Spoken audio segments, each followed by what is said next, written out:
Good morning or good afternoon, depending where you are in the world. My name is Vanessa O'Brien, and I'd like to thank Andy Craddock for inviting me here to speak with you about succeeding in the face of adversity. The term disability always resonated with me for a couple of reasons. First, my grandfathers were coal miners and were always inevitably missing fingers, which they would tease us with as kids. How many fingers am I holding up, they would say. My mom also had a stump, missing a foot on one leg, yet chose to be a visiting nurse. She would go and see other people in their house, even though she had to walk to get there. I always thought she was special because she was able to park in front of everywhere in handicapped parking. As a child, disabilities didn't scare me. They were always more of a fascination. As an adult, though, I would see friends lose fingers and toes to frostbite. I would see amputees in bombings like the Boston Marathon. So but what the outcomes of these, although they were tragic, the attitudes were strong and positive that it bordered almost on heroism. And although I wouldn't admit it, because it's a classic symptom of people with disabilities, I too would hide things that were wrong with me because I didn't want it to define or limit me. Then came my father's Parkinson's disease. He couldn't walk, talk, or swallow food. He was depressed and uncooperative. I could feel myself getting angry when I would go to Florida to visit him and he would refuse rehabilitation. He kept thinking the one thing he liked to do he could never do again, which was to go fishing. That's when I realized I needed to put a sense of purpose in front of him and give him a reason to start rehabilitation. You see, people are people at just different stages in life. Learning never stops. Having a goal or a sense of purpose never stops. Studies show that if an individual has to take care of something besides themselves, even if it's a plant, a pet, a child, a parent, a friend, their happiness, their sense of satisfaction, even their longevity skyrockets. There are some things you can't and shouldn't outsource.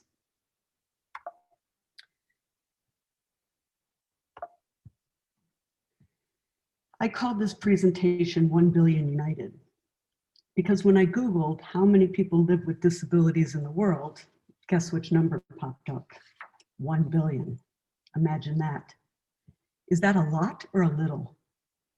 Well, it's roughly 1 in 7 people in the world, or 15%. Of course, disabilities are not evenly distributed. If we look at the UK, it's about 14 million people, or almost 20% of our population. So that's 1 out of every 5, higher than the world average. The US is similar to the UK. So without even defining what a disability is, I'm going to make a bold statement. No one willingly asks for a disability. No one says, please give me this when I grow up, or I want to be born this way. Which is why over the last decade, the United Nations has changed the view on disabilities.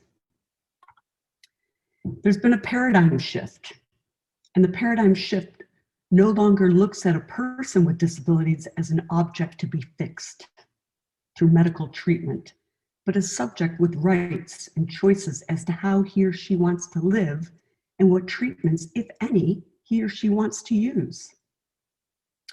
Persons with disabilities are no longer objects of charity or social welfare or even a burden on society, but active members of society with something to contribute. Even the term disability was shifted from an individual to the interaction between individuals and members. Finally, people with disabilities were granted avenues to defend their rights, complaint mechanisms, advocacy, to change society so society becomes more enabling and accommodating. Now, more importantly, the UN Convention did not explicitly define disability, but called it an evolving concept. If we take something like ADHD, attention deficit hyperactivity disorder, which I like to joke is both a deficit and a disorder, a double whammy, if you will, that's how we easily get society to 20%. The most important thing the UN noticed is that the disability results from the interaction between persons with impairments and the attitudinal and environmental barriers that hinder full and effective participation in society on an equal basis with others. That's huge. That's where the disability comes in. And then they state the obvious. The person with the disabilities include those with long-term physical, mental, intellectual, or sensory impairments. But what if I were to add 3 things that affect almost all of us? Something that we try to overcome. Something different about ourselves that we try to hide. Or something that we try to compensate for. Suddenly, it's as if we all have disabilities. In climbing, I have torn 3 tendons in my right rotator cuff, so I cannot raise my right arm straight over my head. I'm always trying to hide that injury when I'm climbing. I have short, tiny hands which don't easily flip up an ascender. An ascender is a climbing tool that slides up a rope, but is supposed to pull down taut once set by flipping with your thumb. Because my thumb doesn't reach the flipping mechanism, I'm always compensating for this one way or another. These are very real things that slow me down, and no one could argue it puts me at a disadvantage if I allowed it to mentally. So adding those 3 things really broadens that scope. Now, it would be disingenuous for me to tell you that the road ahead is easy, and to give you some inspirational account how the road is paved with gold ahead of you. However, the time is now for change, and you can influence it. Whether you were born this way or became this way is irrelevant. The first thing you must do is have a winning mindset. Do not compare yourself to others. Adopt a positive attitude, own it. The disability is part of you, not you. Set your intentions. What is your goal and what do you want to achieve? Work 10 times harder than the next person. Put in the effort. Show that you are worthy of being on the team, whatever team that is, in school, in work, in extracurricular activities. If you feel yourself getting mad, angry, frustrated, let it go. Privately, vent, scream, throw things, cry, yell, get it out of your system. Have your meltdown. Then get back to real life. There are no shortcuts to the top. If you feel yourself complaining, whining, going through the poor me, shrugging your shoulders, saying this sucks, shutting down and becoming depressed, you know you're on the right track. Take a day off. Then get your act together. You knew this road was going to be tough, but you're tougher. Want to let something go? Write it down. Burn it. Bye-bye. Put it on a raft in your mind. Let it float away. Don't hold grudges. It's way too much energy. The event or the other person is not worth your time and energy. You're on the road to success. If you haven't failed, you haven't tried. This is about putting yourself out there, taking risks. Everyone who takes risks fails. It's okay to fail. You must fail, in fact, because you learn what to do better next time.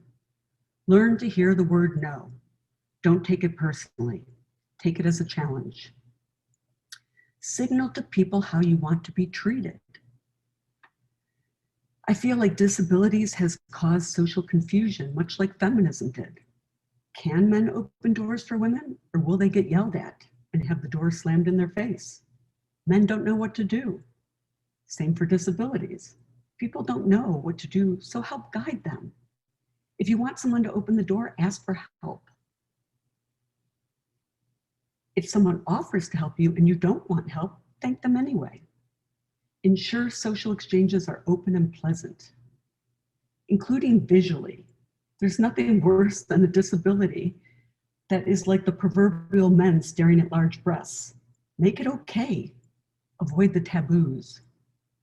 Remember, you cannot fail unless you give up. One game is not a match, and life is a series of games.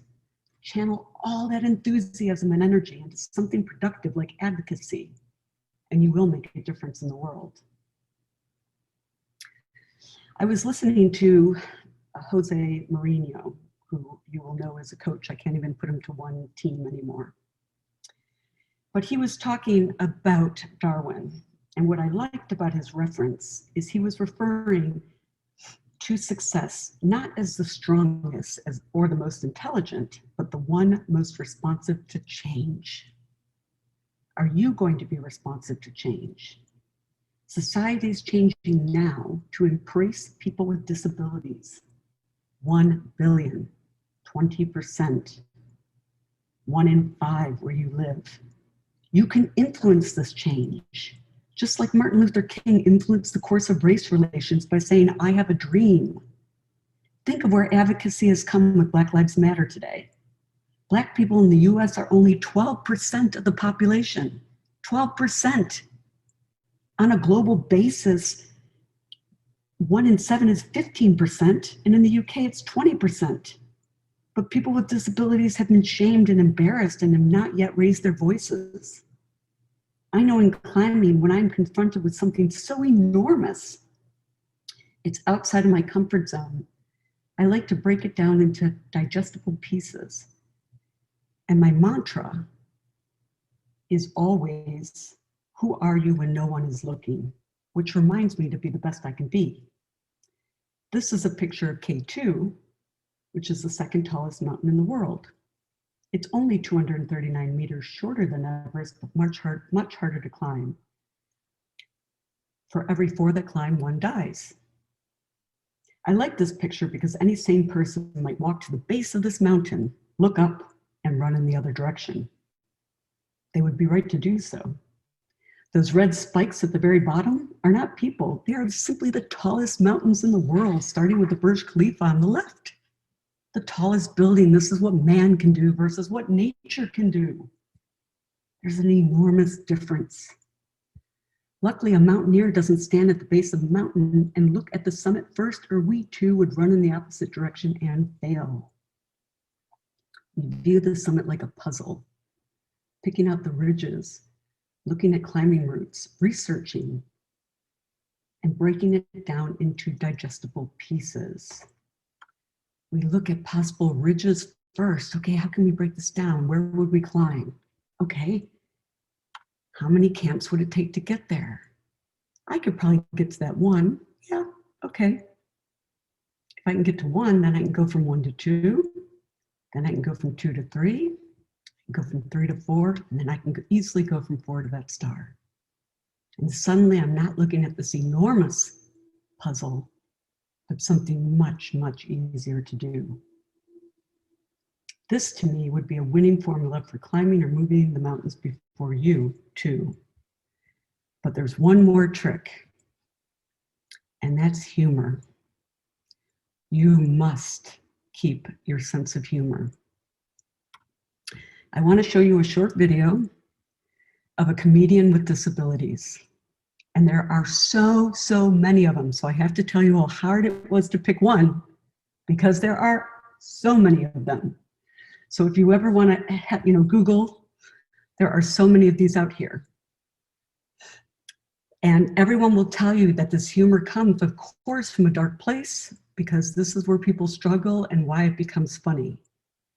But they're putting it out there because they, of course, and it's also like most humor, why things are funny, is because they're putting out there the obvious. So let's take a look at this. Headlines of your life so we know a little bit more about you before we start. Sure. So obviously I have a disability. I think the technical term for it is being very handsome.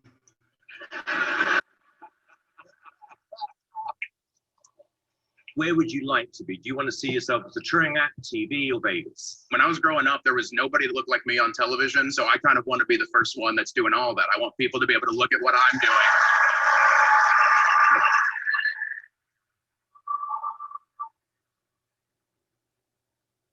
All right, well, good luck. Thank you so much. Thank you. Thank you. So I love being a stand-up comedian. This is what I always wanted to do. I have had other jobs in the past, though. I used to juggle chainsaws. It went well for a while. I had to get out. Couldn't take the politics, is what it was. The other thing I wanted to be was a pro wrestler. That's the absolute truth. I had a name picked out and everything. I was going to be the Cripple Threat. That was clever. But people ask me dumb questions all the time. I'll get this one a lot. They'll be like, hey, Ryan, is that genetic? Yes, because you see, my mom was Irish and my dad was a lobster.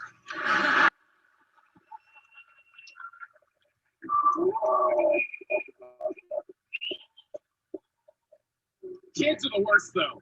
Oh, kids are the absolute worst, though, because kids don't have that filter. You know, if a kid says you're ugly, you're ugly. All right, deal with it. Buy a hat. I don't know what to tell you. I had this 8-year-old girl recently come up to me, and if you're ever feeling pretty good about yourself, let an 8-year-old girl verbally kick you in the nuts. That'll fix that for you. But this little girl, after she saw me and after she screamed, it was a big scream, which, side note, has led me to a new game that I play. Now when I'm out in public and I see a child staring at my arms, I like to pretend that I'm discovering them for the first time too. They're like, what are you? Oh my God!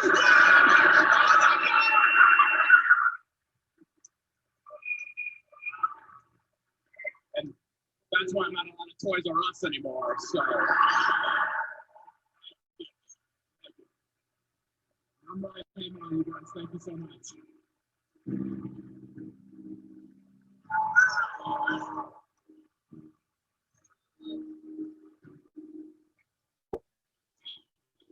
I think you are amazing. I'm just curious, why have you not had the break you're looking for yet? I think part of it is having a disability like this. It's really hard to kind of break through without people thinking you're a novelty act. I've had the booker tell me, I don't think this is what we like. This isn't what the people want here. So He's the one with the disability, not you, trust me. You are funny, you are real, you are authentic, you are funny, you are a star. There is not a reason that you should not be allowed to play, and I believe that you should be in the finals here. I love you. Thank you. Freaking funny, and I just want more. I want to know your next target. I'm gonna be your roadie. You're brilliant. I mean, literally everything about you just screams, I am awesome, I am funny, I am the real deal. Yes or no? Yes.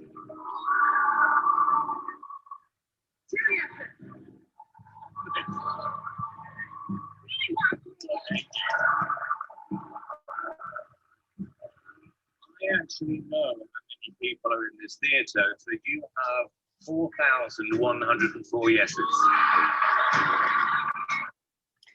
Okay, that was great and very, very hard to pick between all these amazing comics that were out there, but great. So, you know, really, the last slide was really just open for questions, so I don't have to show that one, but lots of themes coming out here. But the most important thing is, you know, the road ahead is hard, but it's not impossible. You can make a difference, and the time is now. Thank you. I mean, yeah, that's such an amazing presentation, and I think you've sort of hit the nail on the head, really, because it's about that positivity and that mindset, as you said. And you know, yes, there is, you know, over 1 billion people now with disabilities all across the world, but that shouldn't stop what you want to be and who you want to be. And I think, you know, it's relevant in the times now, how things are changing over the world. So thank you so much for doing that. I really appreciate it. And hopefully that, you know, if you know, with your consent, we can share that and share that to our specialist colleges as well, because I think it's really relevant to the you know, what's going on in the world now. You know, there is that stigma, there is that kind of lack of awareness in the community, and that kind of people are frightened because of, you know, the lack of education, or just because they're reluctant to open themselves up to disability or issues that really don't concern them. But you know, as you say, it's that we're in the world now that's changing, and we need to be together, and it's through positive actions which we inspire positive outcomes. So thank you. Yeah, I mean, you know, in doing the presentation, I learned a lot. You know, I learned that this is no longer, even why I started with the definitional change from the UN, this is no longer what it was. The whole definition has changed, and so many people now have, with the broadened definition, disability affects so many people that this is not what it was in the past. Absolutely. So I think really the time is now to affect change. What I would say is, you know, we need some really good vocal spokespeople for this to, you know, move that change a little bit faster. Mm-hmm. And I think probably things that happen to us, like COVID and adopting Zoom and some of these things that have happened to our life, will make it easier so that we can, you know, adopt technology so, you know, we can communicate in easier ways, and we don't have to necessarily. Absolutely. I mean, you know, saying, I mean, it's a kind of catch-22, because it works both ways as well. Because, you know, even people with disabilities, because they believe themselves that with their disability they can't do nothing, it's caught in that kind of trap that thinks, well, I've got a disability, I can't do it. But you know, by looking at people who've inspired so many people throughout, you know, the Paralympics and you know, the world now, you know, that's got to be a misconception. You can achieve anything that you want to put your mind to, and in different ways of using different devices or communication or different technology. So you're right, you know, the time is now, and we need to do something about it, I think. So thank you. Yeah, absolutely. It was interesting, even those comedians who were on that last sort of the best of with Simon Cowell. There was, you know, one who couldn't speak at all, and he spoke through a machine. That's right. But the point is, he's hilarious because he's sharp, you know, and the things he's saying to the audience are very clever, you know. So whatever it is, you know, it's more what you want to do, and not having the limitations set upon you. I think people have to think about what they want to do and go in that direction, and that's where it starts, to follow a dream. Absolutely. Vanessa O'Brien, it's been a pleasure to watch your presentation. It's been a pleasure to speak to you, and I hope we can, you know, continue to converse across the Atlantic, etc., and build on this idea of bringing people together. So thank you so much. Thank you, Andy. You take care. Thank you. Okay. All Cheers. right. Bye-bye. Bye.